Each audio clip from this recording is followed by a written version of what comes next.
Ok, bon, cette vidéo, elle va pas faire plaisir à tout le monde, hein, et encore moins à Apple, parce que je vais vous expliquer pourquoi je n'achèterai pas l'iPhone 16 Pro. C'est vrai que pour un fan de tech, ne pas acheter le dernier iPhone chaque année, ça peut paraître un petit peu bizarre, mais bon, je vais vous expliquer mes bonnes raisons dans cette vidéo. Déjà, les iPhone 16, ils s'annoncent avec très peu de nouveautés. Tous les iPhone 16, donc la gamme classique et la gamme Pro, seront évidemment de très bons iPhones, meilleurs que l'iPhone 15 qui lui était déjà très bon, mais vous vous en doutez, c'est toujours pareil, en un an, on peut pas faire des miracle. On est vraiment à un plafond d'innovation à chaque fois et en fait on peaufine juste les détails. Alors oui, c'est vrai, hein, l'iPhone 16 Pro, lui d'après les rumeurs, il est annoncé avec un capteur ultra grand angle de 48 mégapixels, ce qui veut dire que sur cet iPhone là, 2 capteurs sur 3 seront de la même définition, ce qui permet donc d'avoir des photos plus cohérentes et puis aussi peut-être pouvoir proposer des longueurs focales en plus. En fait, on se rend compte que petit à petit, Apple uniforme le nombre de mégapixels sur ses capteurs. C'est clairement l'objectif depuis l'arrivée de l'iPhone 14 Pro et son capteur principal de 48 mégapixels. Et on peut facilement se douter que d'ici 1 ou 2 ans, avec l'iPhone 17 Pro ou l'iPhone 18 Pro,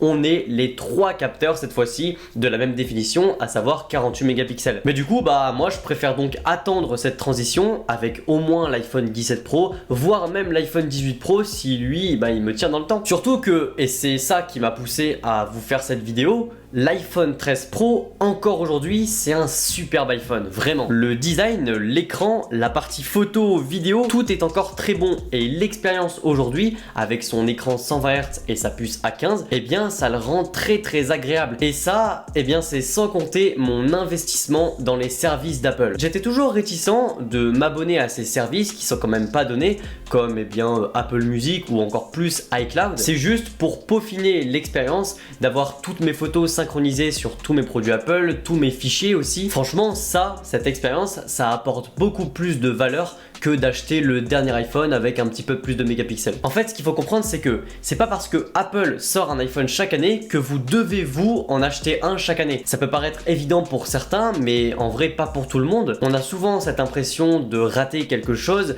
que notre iPhone commence un peu à dater, alors qu'en vrai, on n'a aucune raison de penser ça, étant donné que la stratégie commerciale d'Apple, elle n'est pas forcément dans la vente du dernier iPhone à chaque fois. Et c'est pour cette raison, c'est évident que les iPhones sont très durables au niveau des mises à jour, ils les supportent pendant des années et des années, parce qu'en fait, en plus d'être un avantage pour vous, c'est aussi un bénéfice pour Apple qui s'assure que vous allez acheter très probablement leur service. Retenez simplement, et j'en ai fait une vidéo il y a presque un an, que l'iPhone 13 Pro est encore extrêmement actuel. Regardez ce design, sa partie photo aussi, de jour comme de nuit, sa fluidité. Franchement, c'est dur de voir la différence. En fait, au quotidien, quand vous utilisez votre iPhone, par rapport au 15 Pro, il n'y a pas beaucoup de différence. Gardez votre iPhone, dans tous les cas, je le répéterai, je le rabâcherai encore et encore. Équipez-le avec des accessoires MagSafe, le porte-carte, une batterie externe, une coque de protection. Quand vous achetez le dernier iPhone, ce que vous recherchez, c'est cette impression de neuf, de nouveauté. Mais sachez que vous pouvez l'obtenir sur l'iPhone que vous avez déjà en l'équipant avec de nouveaux accessoires. Enfin voilà, j'espère que cette vidéo vous a plu. Dites-moi dans les commentaires quel iPhone vous avez et vers quel iPhone vous aimeriez vous tourner, ou alors si vous comptez le garder. Likez la vidéo, partagez-la. Dites-moi aussi dans les commentaires si vous êtes d'accord avec moi. En tout cas, abonnez-vous et moi je vous dis à la prochaine pour une nouvelle vidéo. Allez, salut!